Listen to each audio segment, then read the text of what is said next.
ओरडलास ना तर मान मोडून टाकीन. चल माझ्या बरोबर. तीर्थयात्रेला निघाले बाळा मी. जायच्या आधी तुम्हाला भेटावंसं वाटतंय ग. आम्ही आज रात्रीच येतोय तिकडे तुम्हाला भेटायला. तुला ज्यांनी पाठवलं ना त्याचं नाव सांग. युगंधराबाई सरतापे. माझ्या पाळतीवर माणूस ठेवून बाबांनी माझा विश्वासघात केलाय असं नाही वाटत तुला? बराच वेळ झाला तर कुणाच्या तरी घरात शिरलेत. कोण आहे हा माणूस? तुझ्या बाबांनी पाळलेला एक गुंड, मला ठार मारण्यासाठी. नाही, माझा नाही विश्वास बसत आहे. बसूच शकत नाही. अरे माझे बाबा असं कधीच करणार नाही. अमृता, तुझ्या जागी मी असतो ना तर माझाही विश्वास बसला नसता. पण हे खरंय अमृता,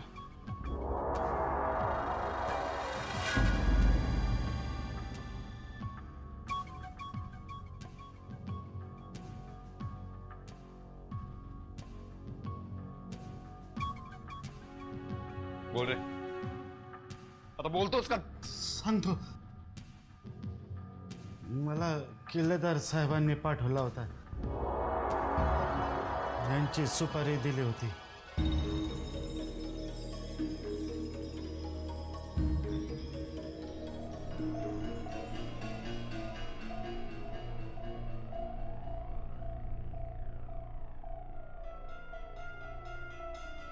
ऐकलंस अमृता? माझं नशीब चांगलं होतं की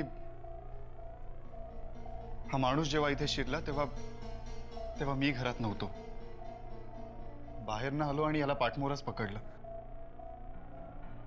नाहीतर अमृता आता माझ्याऐवजी माझी डेड बॉडी साप. आर्यन प्लीज.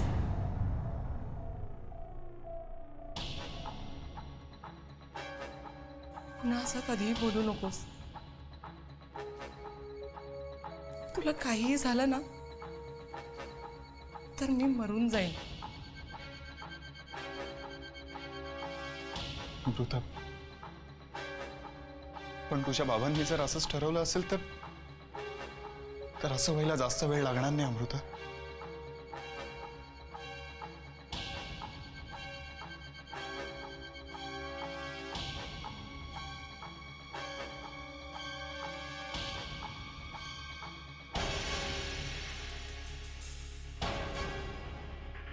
का वागतात बाबा असे? माझे बाबा ज्यांच्याशिवाय माझं आयुष्य रिकाम आहे ते आज माझ्याच आयुष्यावर उठले.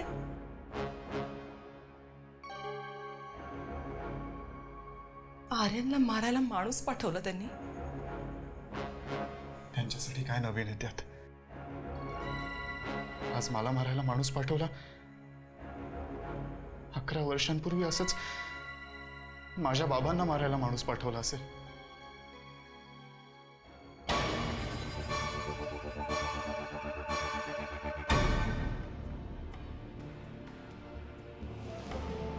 अमृता, आता तुला ठरवायचंय. माझी साथ देणार आहेस ना तू?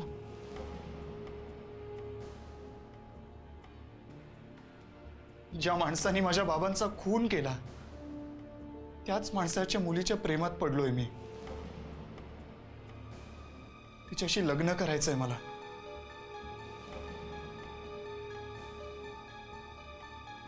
अमृता, हे बघ, आता निर्णय तुला घ्यायचा आहे.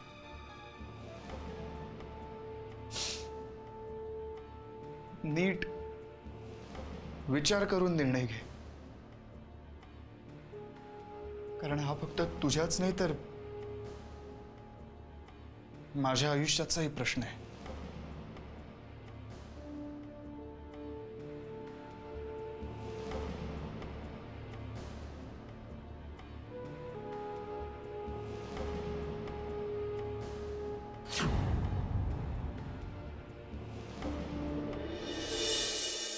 वाह, उत्तम. अन्नदाता सुखी भव. फर्स्ट क्लास झालं जेवण. हा, मगाशी नीट बोलता नाही आलं. पण आता सांगा, खरंच हवा पालट म्हणून इकडे आलात? हवा पालट हा एक बहाणा ग. रखमा मावशींच्या हातचं जेवलो नव्हतो बरेच दिवसात. जेव्हा असं वाटलं आलो. अजूनही लपवताय माझ्यापासून?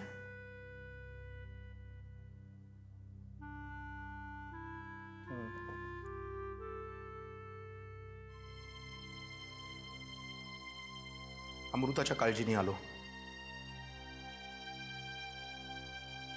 तुम्ही आलात की यांनी पाठवलं? असं पाठवायचंच असतं ना. दादाकडे बरीच माणसं आहेत. जानकी, हे कुठे ना कुठेतरी थांबवलं पाहिजे आपण. आपण म्हणजे? म्हणजे आपण सगळ्यांनी. कारण या आर्यन आणि अमृता प्रकरणात आपण प्रत्येक जण या ना त्या कारणाने सहभागी आहोत. त्या दोघांचं काय करायचं हे यांनी ठरवून टाकलंय. आपण काय बोलणार? हेच मुळात हा असा विचार करणं आधी थांबवलं पाहिजे. आपण काय करणार, मी काय करणार. आपण काहीही केलं तरी त्यांनी काही फरक पडणार आहे का? कारण हे एक हट्टी असले ना तर अमृता 10 हट्टी आहे. बरोबर आहे. पण त्यांच्या हट्टीपणाचं आपण असंच कौतुक करत बसलो ना, असेच वागत राहतील ते. नाही, आता जे काही करायचं ते समोरासमोर बस. नाही तर जानकी, एक दिवस एकमेकांमधले गैरसमज इतके जास्त वाढत जातील. आयुष्यभर एकमेकांपासून लांब जाऊ आपण. मी सांगतोय तुला. मी काय करू शकते? अगं पुन्हा तेच. मी काय करू म्हणजे? आता काही करू शकलीस तर ती तूच आहेस. समजाव त्यांना प्रेमाने, धाकानी, धमकावून, दरडावून, काय वाटेल ते. I don't know. पण त्यांना समोरासमोर आणलंच पाहिजे. मी आज मुंबईला जातीये, तेव्हा बोलते मी यांच्याशी. बोल.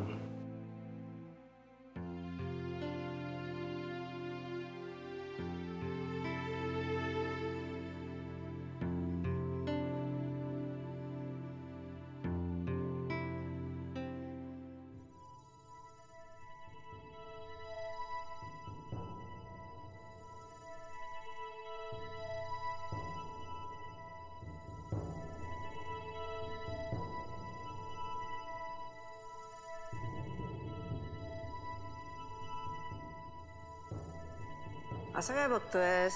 सगळी तयारी झालेली आहे माझी. आत्याबाई, खरंच जाणार आहेस तू? नरसिंहा,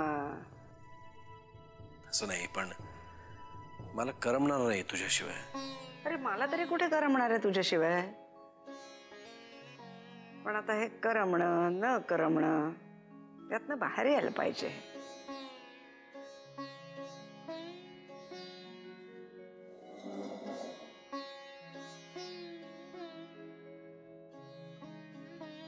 आत्याबाई, तुला जाणवणार नाही किंवा जाणवत नसेल, पण तू आहेस म्हणून आम्ही आहोत. आमचा संसार आहे, हे घर आहे. तुझ्याशिवाय या घराला घर पण नाही. चल रे, असं काही नसतं. आणि मी एकटीने काही केलेलं नाहीये रे. तुम्हा सगळ्यांची साथ नसती तर कसं उभं राहिलं असतं आपलं घर. तू जा बरं, पड आता. यांना यायला अजून पुष्कळ अवकाश आहे. नाही, मला माहिती आहे. एकदा का जानकी आणि अमृता आल्या की तुझं सगळं लक्ष त्यांच्यातच गुंतणार आहे. माझ्याकडे बघणार सुद्धा नाहीस तू. त्यामुळे त्या येईपर्यंत तरी मला तुझ्याच बरोबर थांबू दे. थांब नाही इथेच, नको जाऊस कुठे.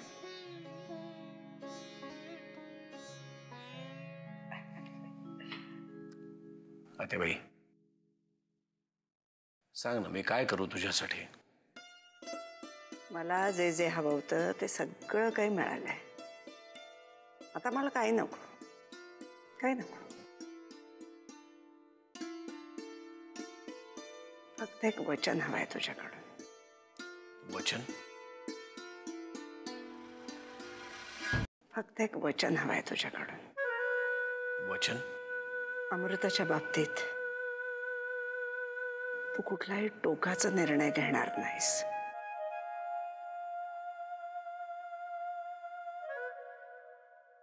अमृताच्या बाबतीत कुठलाही टोकाचा निर्णय घेण्यासारखी परिस्थिती मी येऊच देणार नाही.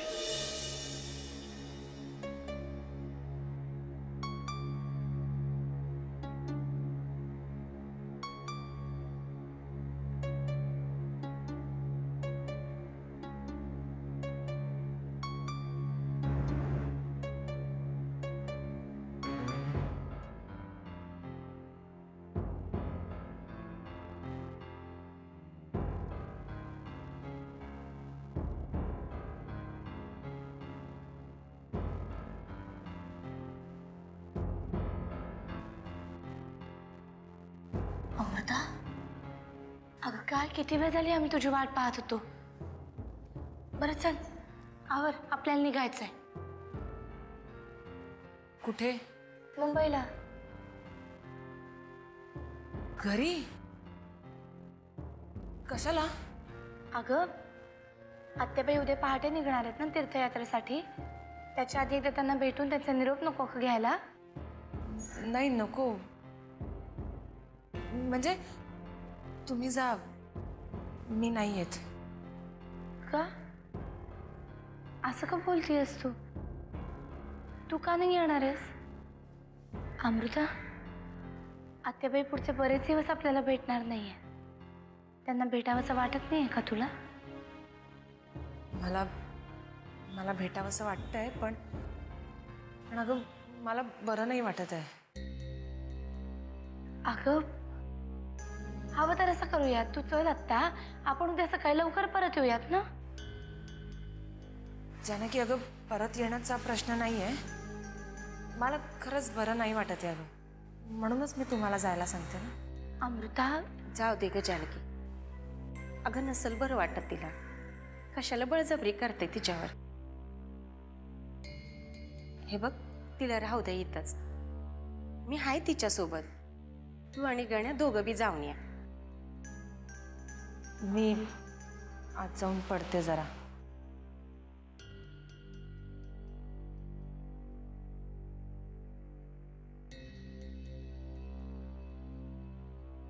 जाऊ दे ग जानकी, चेहरा बघितलाच नव्हा तिचा, फार सुकून दिलंय.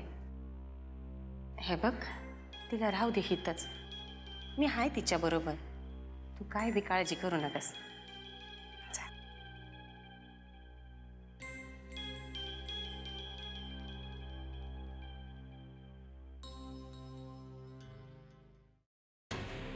सरतापेंच्या घरात विनायक सोडल्यास दुसरा कोणी मैत्रीच्या लायक नाहीये. बाबा तुम्ही असं कसं बोलू शकता? तो माझा आजपर्यंत सगळे हट्ट पुरवलेत मी, पण हे जमणार नाही मला. मी जर मुंबईला परत गेलो ना तर आपल्या भेटण्याचे सगळे चान्सेस संपतील. आणि हेच तर हवंय तुझ्या बाबांना. म्हणूनच तर त्यांनी जानकीला इकडे पाठवलं होतं, इनडायरेक्टली त्यांचा मेसेज पोचवायला. तुझ्या बाबांनी पाळलेला एक गुंड मला ठार मारण्यासाठी. ज्या माणसाने माझ्या बाबांचा खून केला त्याच माणसाच्या मुलीच्या प्रेमात पडलोय मी. तिच्याशी लग्न करायचंय मला. आता निर्णय तुला घ्यायचा आहे.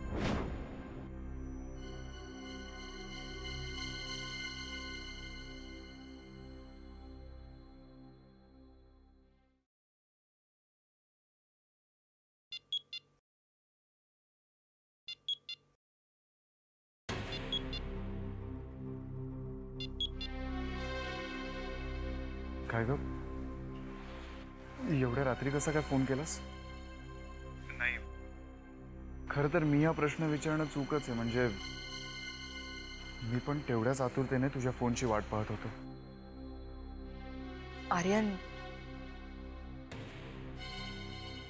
मी निर्णय पक्का केलाय. आपण पळून जाऊन लग्न करूया. Thanks Amruta, thank you so much. तुझ्या तोंडून हे वाक्य ऐकण्यासाठी मी वेडा झालो होतो अमृता. अमृता, खरं सांगू, तू जर हा निर्णय घेतला नसतास ना तर मी या जगात राहिलो नसतो अमृता.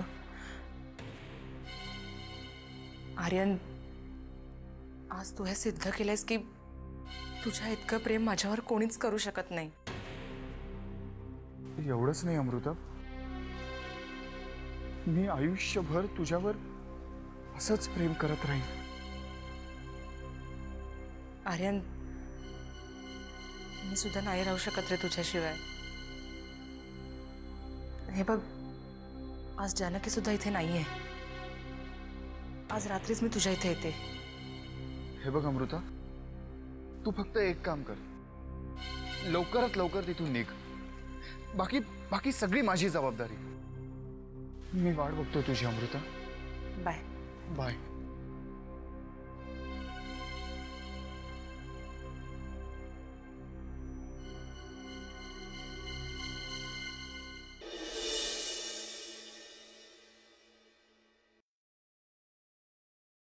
अरे या या या, तुमचीच तर वाट पाहते.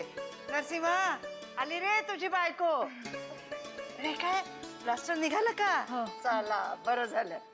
कसा आहेस? मजेत. रमावतीला खूप मजा केली ना? हो, खूप मजा केली. आणि हे काय, अमृता कुठे? तिने तुम्हाला फोन नाही का केला?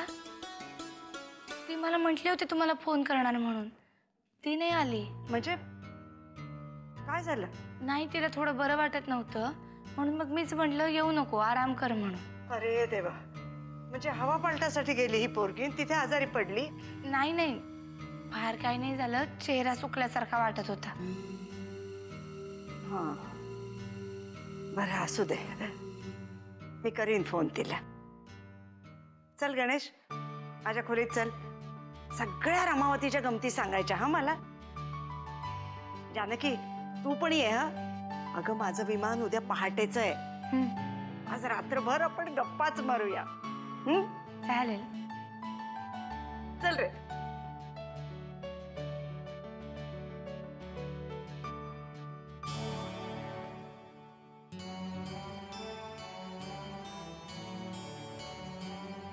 का बायकोला बघून आनंद नाही झाला? झाला की, पण काय उपयोग? रात्रभर आत्याबाईंची गप्पा मारत बसणार आहेस? आम्ही आपले एकटेच. चला, काहीतरीच. जानकी, आले.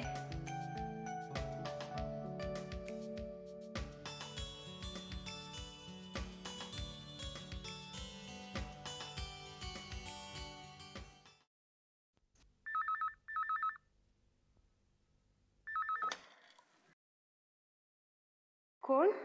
आई, मी बोलतीये, जानकी. हा, पोचलीस का ग? हा, पोचले, नीट पोचले.